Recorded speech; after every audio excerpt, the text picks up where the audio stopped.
Let's head to the Northern Territory now, and a second crew member from a live cattle export ship docked in Darwin has now tested positive to coronavirus. Let's go live to Matt Cunningham in Darwin. Good afternoon to you, Matt. Now, what do we know about this latest case? Well, this is a 35-year-old man who was a crew member aboard the Diamantina live cattle export ship, Julie. We already knew that a 25-year-old Pakistani national had tested positive to COVID-19 after that ship had docked in Darwin on Sunday night. Now, that case was reported on Monday night. That 25-year-old man was taken to Royal Darwin Hospital.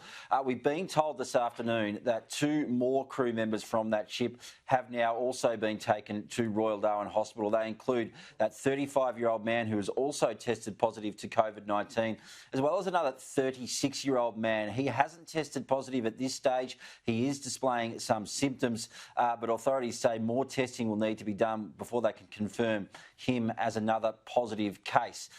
This ship arrived here from Indonesia. It hadn't been loaded with cattle yet. There are still crew members aboard that ship. 12 of the crew were taken to the Howard Springs quarantine facility, where they'll spend the next 14 days, but the rest of the crew remain aboard that ship. There are still, we believe, 12 or 13 crew members on board the live export vessel that remains in Darwin Harbour. There have been concerns raised, Julie, about some of the processes in place when it comes to how these ships are dealt with when they come into Australian ports. The Maritime Union of Australia says that there are inadequate provisions in place because the ship's master is required to self-report any illness on board the ship before the ship enters the harbour. I spoke to Thomas Marr from the Maritime Union of Australia. He says that situation is unacceptable.